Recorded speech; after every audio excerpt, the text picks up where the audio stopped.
Eu sou humano e, portanto, nada do que é humano me é estranho. Assim falava o poeta e dramaturgo romano Terêncio, e assim falo eu, Flávio Ricardo Vassoler, escritor, professor e youtuber. E hoje, em mais um vídeo de leitura literária aqui do meu canal do YouTube, Flávio Ricardo Vassoler, eu trago para vocês a leitura de fragmentos do formidável Uma História da Guerra, do historiador inglês John Keegan, livro de 1993. Sem mais, então, eu passo a palavra a John Keegan, esse grande historiador inglês, para ler para vocês fragmentos de Uma História da Guerra. Vamos lá, pessoal. Meu destino não era ser guerreiro. Uma doença de infância deixou-me aleijado para o resto da vida e há 45 anos sou manco. Em 1952, quando me apresentei para o exame médico do serviço militar obrigatório, o médico que examinava as pernas, como não podia deixar de ser, ele foi o último a me examinar naquela manhã, sacudiu a cabeça, escreveu algo no meu formulário e disse que eu estava liberado. Algumas semanas depois, recebi uma carta oficial informando-me de que fora classificado como permanentemente incapaz para o serviço em quaisquer das Forças Armadas. O destino, no entanto, jogou minha vida no meio de guerreiros. Meu pai fora soldado na Primeira Guerra Mundial.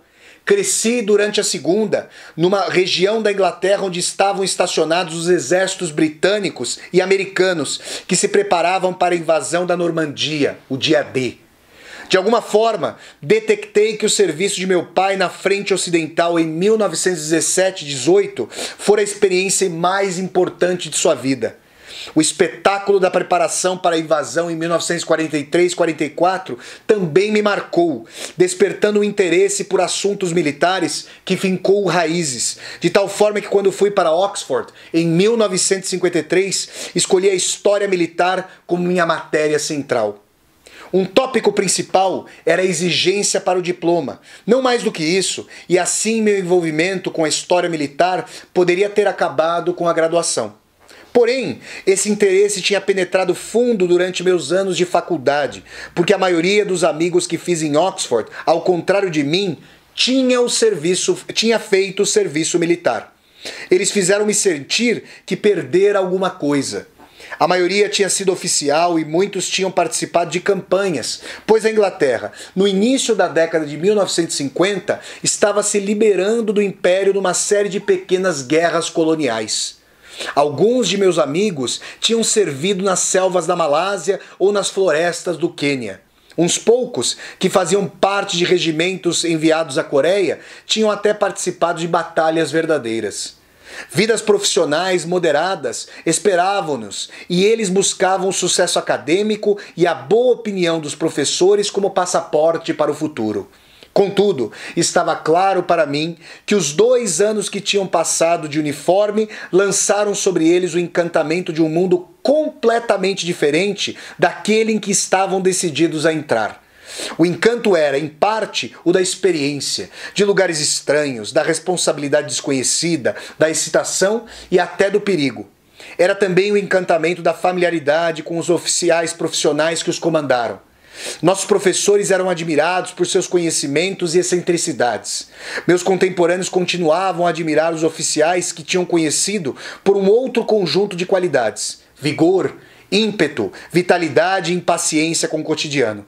Seus nomes eram frequentemente mencionados, relembravam-se índoles e maneirismos, recriavam-se suas façanhas, sobretudo suas escaramuças com as autoridades.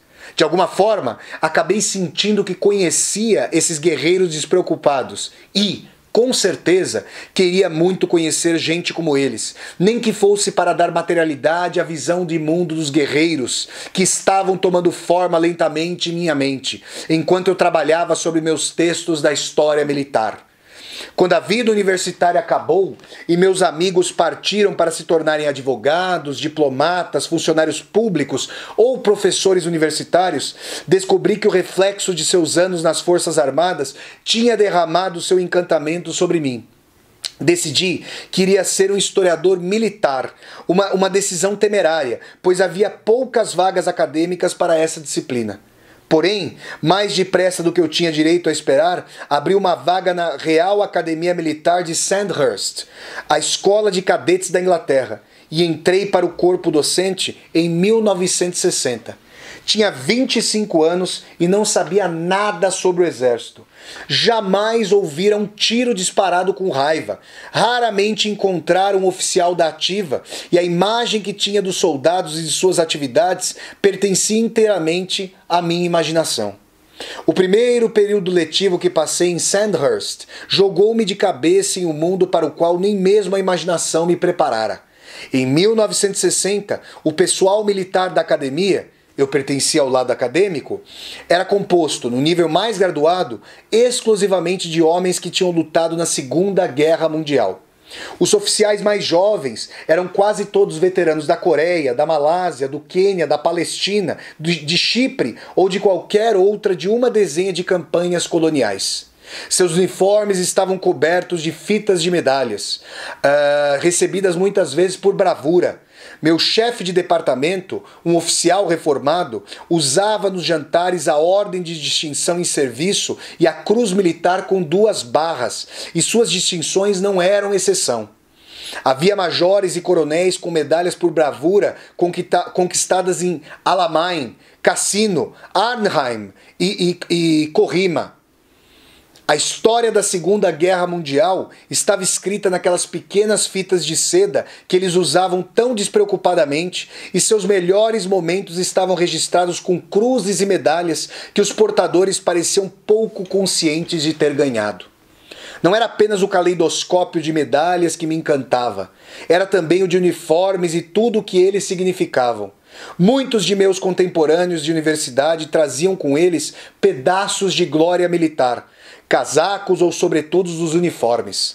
Aqueles que tinham sido oficiais de cavalaria continuavam a usar com os trajes de passeio as botas de verniz com canhão de marroquim pertencentes a seus uniformes de lanceiros ou hussardos. Aquilo me alertara para o paradoxo de que os uniformes não eram uniformes, que os regimentos se vestiam de maneira diferente. Quão diferente Sandhurst me ensinou-me no primeiro jantar festivo a que compareci. Havia lanceiros e hussardos de azul e escarlate, mas também cavaleiros da família real, esmagado pelo peso de seus galões de ouro, fuzileiros de verde tão escuro que parecia preto, artilheiros de calças justas, soldados do corpo de guarda com camisas engomadas, Highlanders com 6 padrões diferentes de tartan, Lowlanders com calças justas de tecido achadrezado escocês e infantes de regimentos de condados com jaquetas de barra amarela, branca, cinza, vermelha ou de couro de búfalo. Eu achava que o exército era uma coisa só. Naquela noite, dei-me conta de que não era. Eu ainda tinha de aprender que as diferenças externas falavam de diferenças internas muito mais importantes. Os regimentos, eu logo descobri, definiam-se sobretudo por sua individualidade, e era essa individualidade que fazia deles as organizações de luta, cuja eficácia em combate era proclamada pelas medalhas e cruzes que eu via à minha volta. Meus amigos militares, a pronta amizade oferecida pelos guerreiros é uma de suas qualidades mais cativantes, eram irmãos de armas, mas eram irmãos somente até certo ponto. A fidelidade ao regimento era a pedra de toque de suas vidas. Uma diferença pessoal poderia ser perdoada no dia seguinte. Uma calúnia ao regimento jamais seria esquecida e, na verdade, jamais seria pronunciada. Tão profundamente ela afetaria os valores da tribo. Tribalismo, eis o que eu tinha encontrado. Os veteranos que conheci em Sandhurst na década de 1960, por muitos critérios externos, não eram diferentes dos profissionais de outras profissões. Vinham das mesmas escolas, às vezes das mesmas universidades, eram devotados às suas famílias, tinham as mesmas esperanças para seus filhos, preocupavam-se com o dinheiro da mesma maneira. O dinheiro, porém, não era um valor último ou definidor, assim como não o era a promoção dentro do sistema militar. Os oficiais, evidentemente, almejavam subir na carreira, mas não era esse o valor pelo qual se mediam. Um general podia ser admirado ou não. A admiração derivava de algo diferente de suas insígnias de hierarquia superior. Vinha antes da reputação que detinha como homem entre outros homens, construída ao longo de muitos anos sob os olhos de sua tribo regimental. Essa tribo não era composta apenas de colegas oficiais, mas também de sargentos e soldados comuns. Não é bom com soldados, era uma condenação definitiva.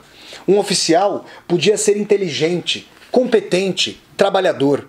Se seus soldados tivessem dúvidas sobre ele, nenhuma dessas qualidades compensaria. Ele não pertencia à tribo. O exército britânico é tribal ao extremo. Alguns de seus regimentos têm histórias que remontam ao século XVII, quando os exércitos modernos estavam apenas começando a tomar forma a partir das hostes feudais de guerreiros cujos antepassados tinham entrado na Europa Ocidental durante as invasões que derrubaram o Império Romano. No entanto, desde que entrei para Sandhurst, encontrei os mesmos valores guerreiros da tribo em muitos outros exércitos.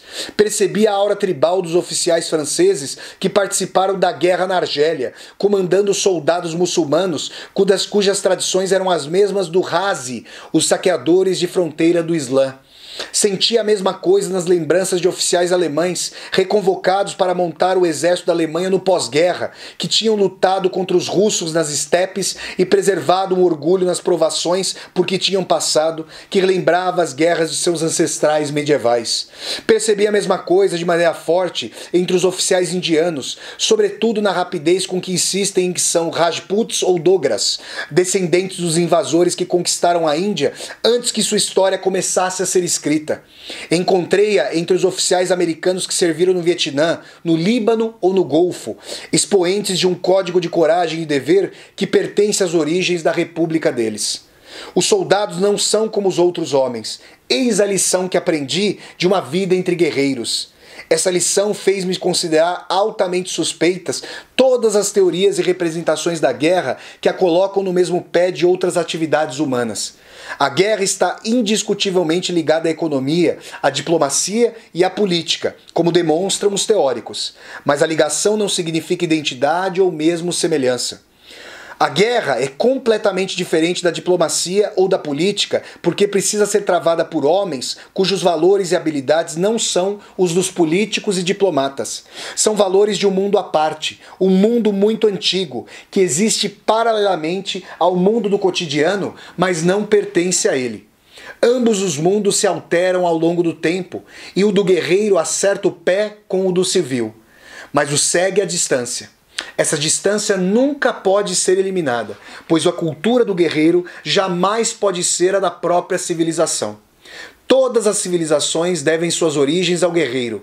Suas culturas nutrem os guerreiros que as defendem, e as diferenças entre elas farão os guerreiros de uma muito diferentes externamente dos da outra. Com efeito, um dos temas desse livro, Uma História da Guerra, é que, nas aparências exteriores, existem 3 tradições guerreiras distintas. Em última análise, porém, há apenas uma cultura guerreira. Sua evolução e transformação ao longo do tempo e do espaço, dos começos do homem à sua chegada ao mundo contemporâneo, é a história da guerra. Pessoal, essa foi a introdução formidável feita pelo historiador John Keegan ao livro Uma História da Guerra. Obra excelente de 1993, que cujos fragmentos eu li. Se vocês gostaram de mais um vídeo de leitura literária aqui do meu canal do YouTube, eu peço que vocês deem um like no vídeo, curtam o vídeo, disseminem o vídeo pelas redes sociais para que nós possamos chegar cada vez mais e mais pessoas. E se você está chegando ao canal pela primeira vez, seja muito bem-vindo e bem-vindo. Eu peço que você se inscreva aqui no canal e toque a sinetinha para poder receber as notificações. Embaixo desse vídeo, deixe o seu comentário para eu poder conversar com você e veja a tecla Seja Membro. Eu gostaria que você considerasse a possibilidade de se tornar um membro, uma membro humanista do meu canal, para poder apoiar financeiramente o canal, essa universidade aberta, com as aulas ao vivo, com as resenhas de livro, com as resenhas de filme, com as leituras de Vassoler. Tudo bem? Então até a próxima leitura literária, histórica, filosófica, pessoal. Até a próxima e tchau, tchau!